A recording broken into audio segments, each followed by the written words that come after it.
You are great, yes, you are Holy One. Walked upon the sea, raised the dead. You reign in majesty, mighty God. Nous voulons ensemble, Seigneur, recevoir quelque chose de toi pour nos vies, Seigneur, de cette prière. Parle à chacun de nous individuellement au nom de Jésus. Seigneur Dieu, merci. Au nom de Jésus, nous avons prié. Amen. Notre enseignement est intitulé Isaac devint fort riche. Ouvrons la Bible dans Genèse chapitre 26 pour voir ce que nous voulons dire ce midi.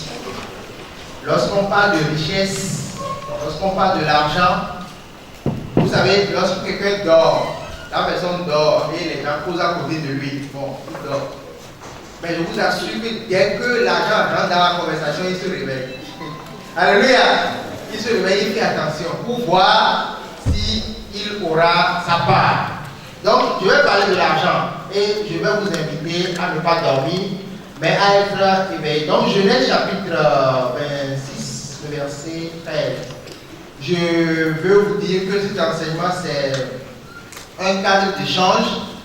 Et je vais passer une petite partie du temps à faire l'exposé, à vous donner quelques informations de base. Et ensuite, vous aurez la parole pour intervenir et pour poser quelques questions avant qu'on ne finisse. Amen. Donc, Genèse chapitre 26, le verset 13 dit: cet homme, je lis à partir du verset 12, Isaac sema dans ce pays et il recueillit cette année le centuple, car l'Éternel le bénit.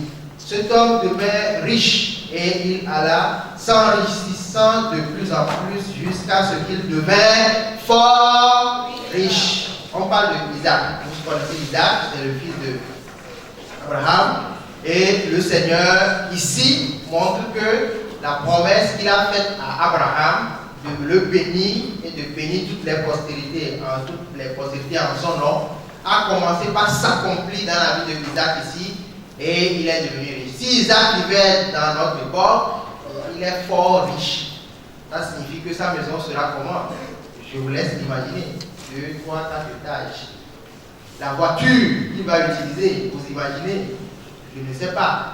Mais ici, la Bible montre que c'est quelqu'un qui avait les moyens.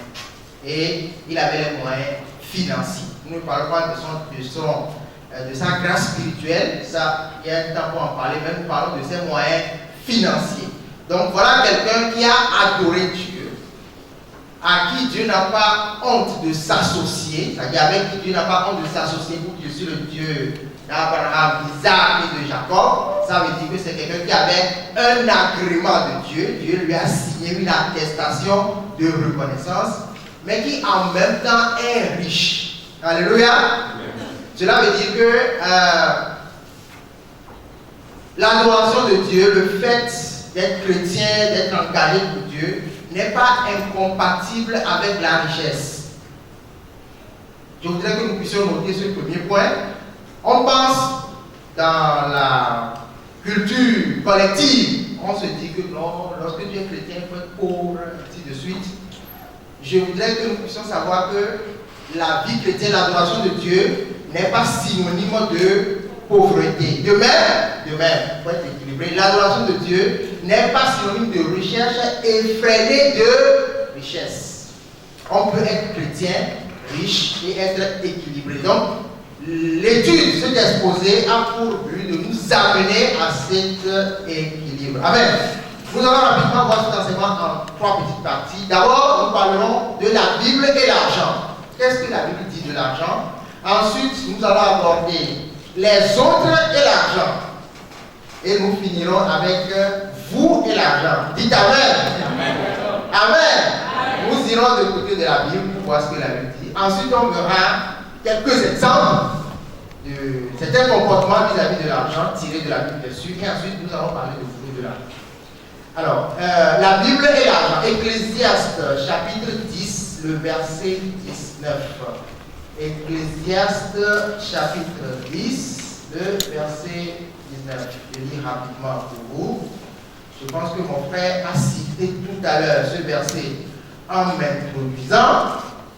Ecclésiaste chapitre 10, le verset 19 dit ceci. Le verset 19. On fait des repas pour se divertir. Le vin rend la vie joyeuse et l'argent répond à tout. Ça veut dire que lorsque vous avez l'argent, c'est tout, hein, tout c'est tout. L'argent permet matériellement d'acquérir tout ce qu'on veut. C'est avec l'argent que nous avons tout ça. S'il n'y a pas d'argent, on ne peut pas parler de ça. S'il n'y a pas d'argent même, supposons que le patron s'est levé, il n'y a pas d'argent. Personne d'entre nous ici n'avait 5 francs dans sa poche. Lorsqu'il s'est levé ce matin, dites-moi, est-ce qu'on peut se retrouver? Mon frère, comment on va faire? Il y a certains qui ne peuvent pas venir parce que le transport, certains qui ne peuvent pas venir parce que, vous savez, le matin, lorsque j'étais au service, à un moment donné, je faisais des erreurs. Je n'y arrivais plus à réfléchir. Vous savez pourquoi? Je vous assure, j'avais faim. C'est la vérité, j'avais faim. Donc, je disais à mon collègue que j'ai faim. Et c'est lorsque j'ai mangé que j'ai la force comme ça pour pouvoir parler. Donc, l'argent répond à tout. C'est la Bible qui le dit. 1 Timothée, chapitre 6, le verset 10. 1 Timothée, chapitre 6, le verset 10. Je lis pour vous, chapitre 6 d'abord. Le verset 10 ensuite dit: car l'amour de l'argent est une racine de tous les maux, et quelques-uns, en étant possédés, se sont égarés loin de la foi et se sont jetés eux-mêmes dans bien de tourments. L'argent qui répondait à tout dans l'Ecclésiaste est devenu un problème ici. Puisqu'on dit que l'amour de l'argent est la racine de tous les maux. Ça veut dire que l'argent crée des problèmes, si vous voulez être simple. Quand on dit mot là, c'est des problèmes, c'est le pluriel de mal. Alléluia. Donc l'argent qui répond à tout peut créer des problèmes jusqu'à te détruire et à t'anéantir. C'est paradoxal. La Bible, dans un premier temps, fait comme si vraiment l'argent c'est bon. Et dans un second temps, il dit l'amour de cet argent-là peut créer des problèmes. Alors nous voyons les deux extrêmes de la position biblique sur l'argent. Nous sommes en train de voir la Bible et l'argent. Donc nous voyons là que la Bible dit que cet argent, si nous rapprochons les deux versets, cet argent qui répond à tout, lorsque on commence par l'utiliser, on commence par l'aimer, on commence par le chérir, jusqu'à avoir de l'amour, quand on dit que quelqu'un aime. Alléluia. Par la grâce de Dieu, certains d'entre nous sommes mariés. Mais vous n'oubliez pas que j'ai dit ça. Bon, je vous dis ça d'abord. Par la grâce de Dieu, nous avons des parents, n'est-ce pas? Qui n'aime pas son papa ici, il n'a qu'à lever la main. Alléluia. Mais lorsqu'on parle de l'amour, c'est autre chose de le frère. C'est-à-dire que l'amour rend comment? De fou ou bien c'est aveugle? Ou bien les deux? L'amour, c'est un sentiment, une émotion qui te comment le dit? Qui te met dans un autre état. Alors ici, c'est l'amour de cet argent-là qui conduit au mal. Donc la Bible nous donne les deux positions. Il faut utiliser l'argent, c'est vrai, mais il faut savoir que cet amour de l'argent peut te conduire dans des difficultés, dans des problèmes, même jusqu'à te conduire en enfer. Comment est-ce qu'il faut trouver l'équilibre? On va voir quelques exemples avant d'arriver à cet équilibre-là. Deuxième partie, les autres et l'argent. Des gens qui ont adoré Dieu, qui ont connu Dieu, qui se sont comportés d'une façon donnée vis-à-vis de l'argent. On va voir quelques exemples. Nous allons seulement lire 2 versets, mais nous verrons 6 exemples. Commençons par notre Père à tous dans la foi, Genèse chapitre 14, le verset 17. Genèse chapitre 14, le verset 17. Là-bas, je vais lire à propos de qui? Abraham tomba sur sa face. Abraham, Genèse, non, attendez, Genèse, chapitre 14, le verset 17. Il est dit, après qu'Abraham fut revenu vainqueur de Kedorlaomer et des rois qui étaient avec lui, le roi de Sodome sortit à sa rencontre dans la vallée de Chabé, qui est la vallée du roi. Je vous épargne le verset 18 et le verset 19, et je lis le verset 20. Béni soit le Dieu très haut qui a livré tes ennemis entre tes mains, et Abraham lui donna la dîme de tout. Le roi de Sodome dit à Abraham, donne-moi les personnes et prends pour toi les richesses. Abraham répondit au roi de Sodome, je lève la main vers l'Éternel, le Dieu très haut, maître du ciel et de la terre. Je ne prendrai rien de ce qui est à toi, pas même un fil, ni un cordon de soulier, afin que tu ne dises pas, j'ai enrichi Abraham. Rien pour moi. Alléluia. Si vous lisez le passage précédent, vous allez constater ce qui s'est passé. Abraham a engagé sa vie, c'est-à-dire qu'il est allé faire une guerre où il pouvait mourir. Et il a réussi à conquérir, à récupérer des biens que des ennemis ont pris. Les personnes à qui appartiennent ces biens ont fui dans tous les sens. Ils ont fui. Abraham a fait seul face à la mort. Il a récupéré les biens. Il les a ramenés. Et le monsieur dit, moi, tu sais Abraham, tu m'as aidé, c'est bon. Mais tu sais, les biens là, tu peux prendre. Donne-moi seulement les gens pour que je puisse reconstituer mon pays. Abraham pouvait dire, dans tous les cas, j'ai beaucoup souffert. Ce qu'on a fait là-bas comme combat, ce n'est pas un petit combat. Tu as raison. Et garder la richesse. Mais il a dit non. Prends la richesse. Prends. Mais il faut donner l'argent à ceux qui m'ont accompagné. Abraham est notre père dans la foi. Nous voyons que il ne se laissait pas dominer par l'argent. Vous savez, lorsqu'on aime l'argent, dans toutes les situations, on veut en avoir plus. Ça ne suffit jamais. Mais ici, nous voyons que Abraham, ce qu'il a, il pense que c'est déjà bon. Il n'a pas besoin de prendre ce que l'autre lui proposait. S'il prenait, est-ce qu'il avait tort? Dites-moi. S'il prenait, est-ce qu'il a tort? Il a mérité, non? Mais il a dit non, c'est bon. Ça veut dire que c'est quelqu'un qui savait mettre une limite à l'argent. Il n'est pas le seul. Nous pouvons ajouter Isaac, on a lu. Isaac devait fort riche, mais il n'a pas coupé sa relation avec Dieu. On peut ajouter qu'il y a encore Job. Vous connaissez l'histoire de Job? Quelqu'un qui avait de l'argent, de la richesse, vous avez lu. Et malgré sa richesse, qui avait du temps pour Dieu, qui avait du temps pour adorer Dieu et pour prier pour ses enfants. Ces personnes nous ont devancés dans la foi et nous ont montré que peut-être aujourd'hui vous n'avez pas l'argent, mes frères, mais demain vous aurez l'argent. Dites Amen. Alléluia. Après tout ce que je vais vous dire là, si vous faites tout ce que je vais vous dire dans la suite, vous aurez l'argent. C'est sûr que vous aurez l'argent. Amen. Mais n'oubliez pas, vous pouvez avoir 1 million, 2 millions, 1 milliard, 2 milliards. On a envoyé ça là-bas. Nous avons des gens qui ont des dépôts à terre, ils ont l'argent, ils viennent laisser chez nous. Ils gardent ça. Et ils ont quoi? 1 milliard. Ils laissent 1 milliard à la banque. Tu as l'argent à la maison, hein. Tu te couches, tu dors, tu sors. Tout ce dont tu as besoin, tu as ça à la maison. Voiture, tout, tu as tout. Et à la banque, tu as 1 milliard. Mais frère, vous pouvez dormir. Alléluia. Vous pouvez avoir l'argent, vous aurez l'argent. Mais, rappelez-vous, Abraham a eu l'argent, Isaac en a eu, Job en a eu, mais ils ne se sont jamais détournés de l'adoration de Dieu. Contrairement à d'autres personnes, nous avons dit l'argent et les autres.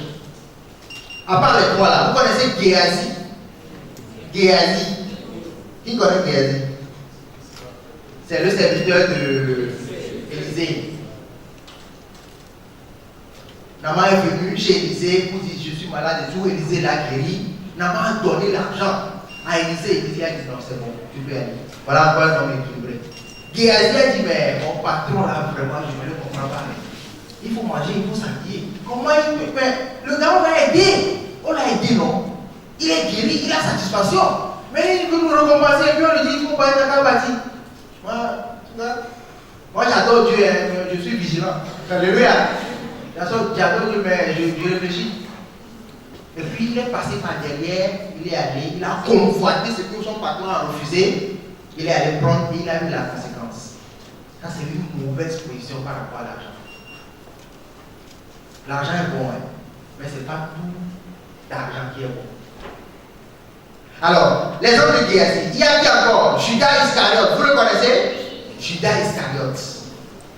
Est-ce que Judas Iscariote a dépensé son argent? Est-ce qu'il a dépensé? Il a gagné l'argent.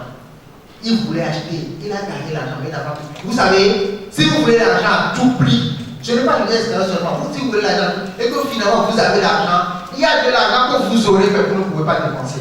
Parce que vous ne pouvez pas dormir. Deuxième exemple ouvert. Troisième exemple, il y a Démas. 2 Timothée chapitre 4, le verset 10. Vous verrez que l'apôtre Paul a dit que Démas l'a abandonné. Démas est un collaborateur de l'apôtre Paul. Mais à un moment donné, il l'a abandonné. Pourquoi? À cause de l'amour de l'argent. L'argent répond à tout. Mais l'argent peut être la racine de tout. Donc, en tant qu'enfant de Dieu, nous devons comprendre ces 2 limites et pouvoir accorder à l'argent la place qui lui revient. 1 Pierre, chapitre 1, le verset 13. 1 Pierre, chapitre 1, le verset 13. Je lis pour vous. 1 Pierre, chapitre 1, verset 13. C'est pourquoi saignez les reins de votre entendement, soyez sobre et ayez une entière espérance dans la grâce qui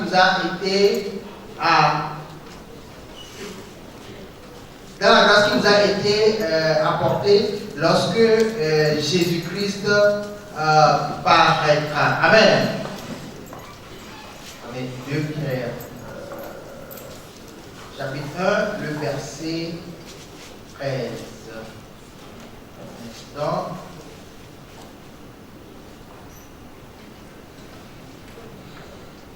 ok.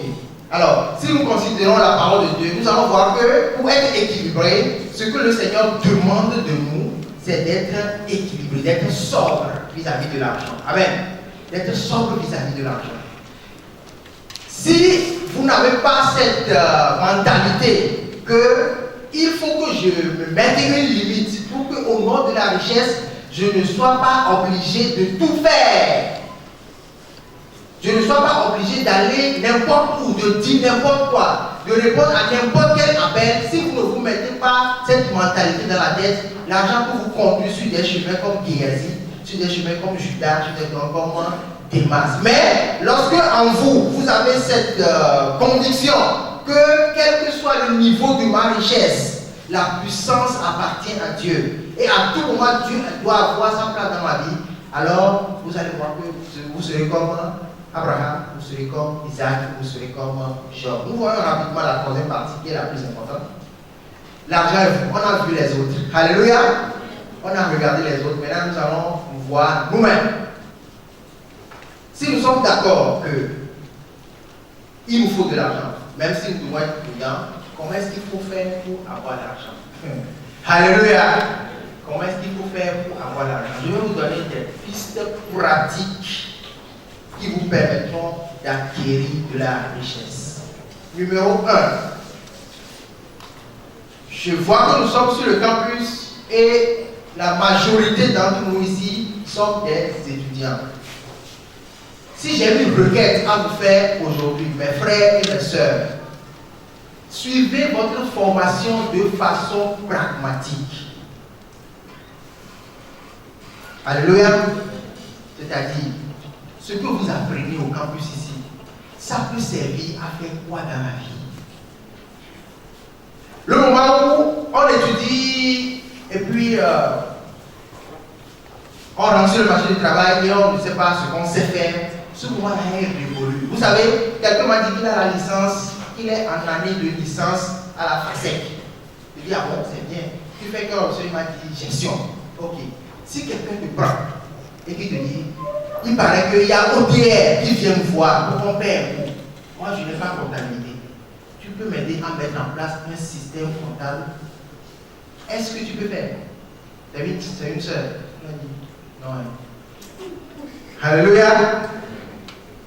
Elle dit que tu apprends la gestion, tu es en 3e année. Tu es en année de licence. Bientôt, tu seras licencié. Mais tu ne peux pas aller chez quelqu'un qui n'a pas comptabilité et lui mettre en place une comptabilité.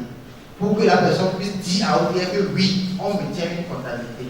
Alors, qu'est-ce que je vais demander, mais en fait, qu'est-ce que tu as appris depuis là? Qu'est-ce que tu peux faire avec ce que tu sais? Et là, elle a commencé par réfléchir, oui. Je vous pose la même question. Ce que vous savez, depuis que vous êtes arrivé sur le campus ici, ce que vous savez, ce que vous avez appris, ce que vous avez, on vous a donné une note, qu'est-ce que vous pouvez faire avec en dehors du campus? Posez-vous cette question. C'est lorsque vous arrivez à faire quelque chose avec votre connaissance, C'est en ce moment-là que celui à qui vous avez fait la chose vous paye en retour. Alléluia. Ou bien, c'est lorsque vous pouvez être diplômé ici, hein, mes frères, vous pouvez être diplômé ici, sortir avec la licence, la maîtrise, master, tout, et être diplômé plein. Et puis vous sortez, vous voyez un monsieur qui a une maison et tout. Vous êtes peut-être à côté de lui. Et puis, vous dites, bon, je veux que Dieu me trouve un travail. Vous dites, ok, d'accord. Mais qu'est-ce que tu sais faire? Tu dis, non, j'ai tel diplôme, j'ai tel diplôme. Je te dis, ok, c'est bien noté. Dès que je trouve, comment on dit, un travail, je vais t'appeler. C'est bien ça, non? Ok. À côté, peut-être il y a un Sébi Jaman qui vient lui dire, bon, attends, tu sais, je sais que souvent tu n'as pas le temps, hein. Donc pour les petites courses là, si tu as besoin de quelque chose, appelle-moi. Entre les deux là, qui sera vite appelé? Alléluia! Qui sera vite appelé? Je dis, c'est quoi? Il va l'appeler. Viens m'acheter des médicaments à la partie. Il est arrivé revenu, 2000. Tu es là, j'ai le diplôme, j'ai un master. Attends, tu m'as pas oublié? Non, je t'ai pas oublié. Dès que je vais avoir une opportunité, je vais t'appeler. L'entreprise va appeler encore le Z-Man. Parce que le Z-Man lui fait quelque chose pour lequel il est prêt à payer. Mes frères, si vous avez appris des choses jusqu'à maintenant, et vous ne savez pas comment vous pouvez monnayer votre connaissance, sachez que votre connaissance n'est pas encore utile. C'est un peu bizarre de le dire comme ça, mais c'est la vérité en fait. Si ce que vous avez appris jusqu'à maintenant, vous ne pouvez pas l'utiliser en dehors du campus, c'est inutile, hein? C'est inutile. Donc, de temps en temps, posez-vous la question, si aujourd'hui je veux travailler, si aujourd'hui je veux rendre un service à quelqu'un, ce que je connais jusqu'à maintenant, qu'est-ce que je peux faire avec? Si vous n'avez pas de réponse, c'est que vous devez changer d'approche dans votre apprentissage. Le professeur qui vous enseigne, qui vous dit les choses, à un moment donné, demandez le monsieur, ce que vous me dites là, en fait, on peut l'utiliser où? C'est ça. Comme ça, vous allez l'amener vers le terrain et il va vous aider. Donc, étudiez de façon pragmatique, mes frères. Étudiez, il faut savoir faire quelque chose. Que ce soit mental ou physique, sachez faire quelque chose. C'est celui qui sait faire quelque chose, c'est à celui-là qu'on donne de l'argent en rémunération. Alléluia. Bon. Deuxième chose, il faut acquérir la mentalité de la transversalité, de l'agilité. Vous savez ce qu'on appelle transversalité? Transversalité. Transversalité, qui comprend? Alléluia. La transversalité. Qui veut m'aider? C'est un gros mot.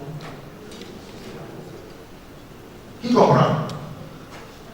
Bon, je sais que vous comprenez, mais peut-être que comment formuler, c'est ça. C'est-à-dire que ici, il y a des gens qui sont en fac d'anglais, il y a des gens qui sont en fac de médecine, il y a des gens qui sont en gestion et tout. Tout le monde est dans son compartiment. Mais mes amis, l'époque où on apprend une chose et on sait faire la seule chose là, de bout en bout, cette époque est révolue. Hein.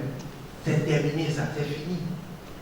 Si vous êtes en anglais, allez demander aux mathématiciens ce qu'on leur enseigne. Si vous êtes en médecine, allez en lettres modernes et demandez-leur ce qu'on leur enseigne. Parce que le monde dans lequel nous sommes maintenant là, il y a plus question de dire je suis temps. Bon, si tu es temps, c'est bon. Maintenant, lorsque tu ne vas pas trouver le travail du temps, tu vas faire comment? Dans la mesure du possible, mettons-nous dans l'optique d'apprendre tout ce qui est possible d'apprendre et d'exercer tout métier possible. Vous connaissez Macky Sall? Qui connaît Macky Sall? Macky Sall, qui le connaît? C'est le président du Sénégal. Vous savez ce qu'il est de profession? C'est un ingénieur des mines, qui vient faire la politique. Alléluia! Vous voyez un peu? On a eu un directeur dans notre société, EcoBank. C'est un ingénieur aussi. Et il a fait banque. Il est venu devenir directeur de banque. C'est possible? On va dire, pour être directeur de banque, il faut apprendre la gestion. Non, non, hein. Le monde maintenant est globalisé. Tout le monde peut tout faire. Donc sortons de la mentalité de je suis temps, je suis temps. Non. Apprenez ce qui est sous la main. Ce que vous pouvez apprendre à faire, apprenez. Vous ne savez pas lequel vous allez pouvoir utiliser. Et quand je dis ça, ce n'est pas seulement pour les études académiques. Vous avez des parents qui savent faire des choses. Des gens qui ont leurs parents boulangers, cordonniers. Vous savez, je connais un jeune homme. On a fait le lycée ensemble. Son papa est cordonnier, mais son papa n'avait pas l'argent. Après, il n'a pas pu faire le bac. Mais ce jeune homme-là, il sait faire quelque chose. Il sait fabriquer des chaussures. Je vous dis qu'il a fabriqué chaussures, il a vendu. Il a eu le bac. Il a fait BTS avec fabrication de chaussures. Et il a eu le BTS électrotechnique. Dites Amen. Amen. Tout ce que vous pouvez apprendre à faire, apprenez-le. Troisième chose, il faut avoir les lunettes pour lire les opportunités. Alléluia. Il faut savoir lire les opportunités. Ce que vous pouvez faire dans votre environnement. Je le dis souvent lors des soirées dominicales de fellowship que dans votre maison, est-ce que les gens n'achètent pas des choses dans votre maison? Si vous êtes seul à la maison, c'est bon. Mais supposons que vous êtes dans une maison de location avec d'autres étudiants et tout. Je suis sûr que des gens achètent des allumettes dans cette maison. Alléluia. Des gens achètent crédit téléphonique dans cette maison. Ils achètent papier mouchoir, papier hygiénique. Et quand ils achètent, c'est-à-dire qu'ils prennent l'argent de la maison comme ça, ils sortent, ils vont donner l'argent dehors. Pourquoi est-ce que tu ne vends pas papier mouchoir dans votre maison? Alléluia. Mais pourquoi? Dites-moi, pourquoi tu ne vends pas papier mouchoir? Et tu dis aux gens, mes amis, j'ai papier mouchoir, si vous voulez acheter les choses. Si vous voulez acheter papier mouchoir, vous pouvez acheter chez toi. Donc, il faut lire les opportunités. Qu'est-ce que je peux faire pour gagner de l'argent? Ça fait 3. Quatrième chose, mes frères, quelle que soit votre formation, formez-vous en entrepreneuriat. Et quand je le dis, c'est dire que théoriquement, il faut se former en entrepreneuriat. On ne se lève pas pour entreprendre, pour créer une entreprise. Il y a une démarche à suivre. Il y a des sociétés actuellement qui montrent cette démarche. Il faut vous former.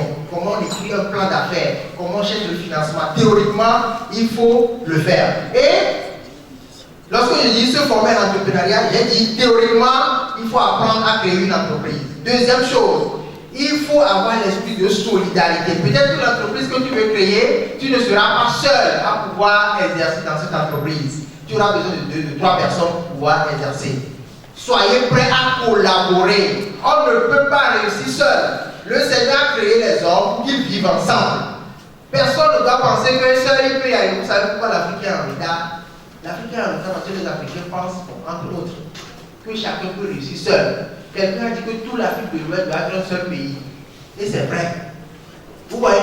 Donc, soyez prêts à collaborer. Et puis, troisième chose, dans cette idée de savoir entreprendre, c'est il faut apprendre à vendre. Mes frères, alléluia. Tout le monde doit être vendeur. Ceux qui ne sourient jamais. Alléluia. Ceux qui ne sourient jamais. Vous ne pouvez pas.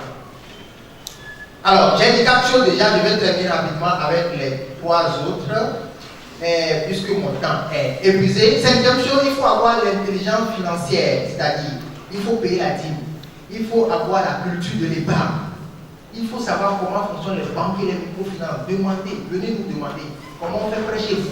Si vous me dites, allez à la FISEC, demandez également. Donc ça, c'est l'intelligence financière. 6e chose, il faut avoir la lecture institutionnelle. Vous savez, il y a des institutions actuellement. FAEJ, MIFA, PND. Cherchez à savoir c'est quoi, il faut quoi.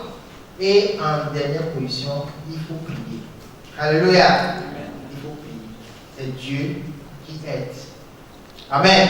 Je pense que quelqu'un a compris quelque chose. Et je vais quand même finir sur cette note en disant que j'ai lu un article hier sur le net où il y avait un monsieur qui est mort seul dans son domaine. Il avait un domaine de 127 hectares. Il était seul. Il n'avait pas d'enfant. Il est mort comment? Il a eu une overdose de drogue. C'est-à-dire qu'il s'est drogué jusqu'à il est mort dans la drogue. C'est quelqu'un qui ne connaît pas Dieu. Mais qui a 127 hectares avec un château. Vous pouvez avoir l'argent. Mais au-delà de l'argent, c'est la connaissance de Jésus qui importe. Parce que l'homme a une existence éternelle. N'oubliez pas. L'homme a une existence éternelle dont la première partie, c'est-à-dire les 80 premières années ou les 70 premières années, sont passées sur la terre et ils ont besoin d'argent. Après les 80 ou les 90 premières années-là, on n'aura plus besoin d'argent. Tu auras besoin du salut en Jésus. Est-ce que tu as le salut? Tout ce que j'ai dit là ne vous servira pas dans le très long terme si vous n'avez pas Jésus. Donc je vous invite à vous recueillir et à donner votre vie à Jésus pour qu'il vous aide à avoir l'argent sur la terre et à avoir la vie éternelle. Nous allons laisser la tête pour la prière. Merci le Seigneur pour tout ce que nous avons eu à dire. Maintenant, qui veut poser question, soit à M. Sénat ou bien Dr Beguedou, hier aussi, n'avait pas eu le temps d'avoir des questions. Qui a une question qui brûle en lui et il veut poser? Personne? Oh, ça m'arrange. C'est là, toi, tu as vu? Oui. Personne n'a question. Ok, vas-y rapidement. On a parlé le pasteur Sénat a parlé de l'intelligence financière. Donc il a un peu parlé du paysage. Je n'ai pas bien compris là. Et deuxièmement, il a parlé de l'entrepreneuriat. J'aimerais savoir d'abord, qu'est-ce que l'entrepreneuriat et qui peut entreprendre? D'accord, donc effectivement j'ai parlé de l'intelligence financière, c'est-à-dire c'est l'attitude mentale qu'il faut avoir vis-à-vis de l'argent. Alors, quand on dit quelqu'un est intelligent dans une matière, ça veut dire que la personne se retrouve facilement dans cette matière. La personne est en mesure d'utiliser cette matière pour être à l'aise et atteindre ses objectifs. L'argent, c'est un outil, mais beaucoup ne savent pas le chercher et beaucoup ne savent pas l'utiliser. Donc, quand je parle de l'intelligence financière, c'est-à-dire comment est-ce qu'il faut trouver l'argent et puis comment est-ce qu'il faut pouvoir l'utiliser. Alors, j'ai cité 5 choses dans l'intelligence financière.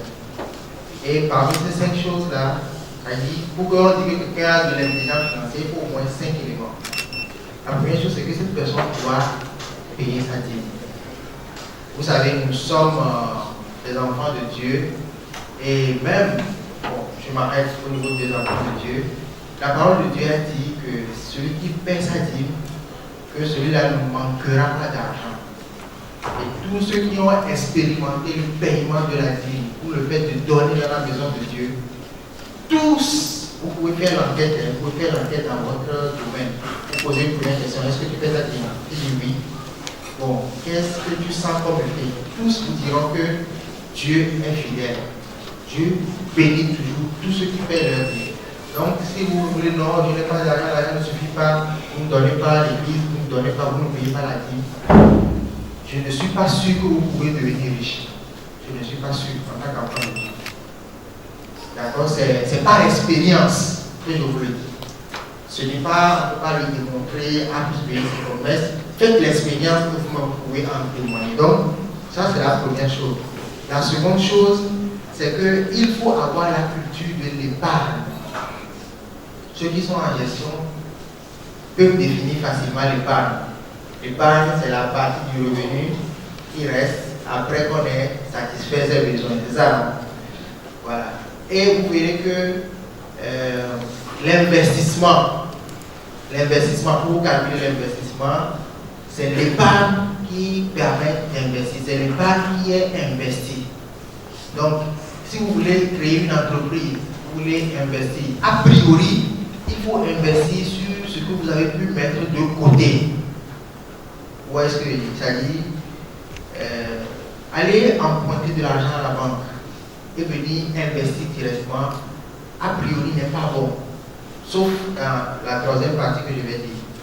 Donc, il faut savoir que même si c'est 5 francs que vous gagnez, même si c'est 10 francs que vous gagnez, même si c'est 100 francs que les parents vous donnent, trouvez un moyen pour mettre de côté 50 francs.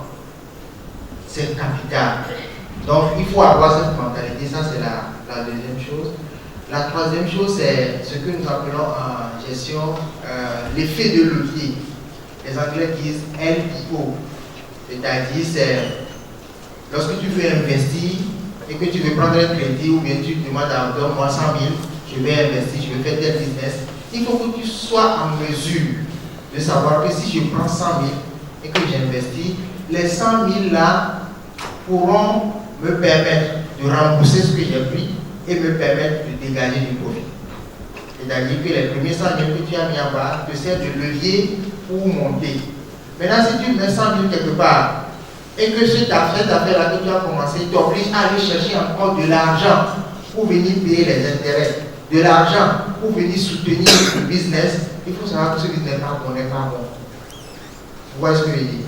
Donc, toute affaire qu'on entreprend doit être en mesure de générer suffisamment de revenus pour permettre de payer les intérêts de l'argent que tu as investi et permettre de rembourser le crédit. C'est ça qu'on appelle l'effet de don.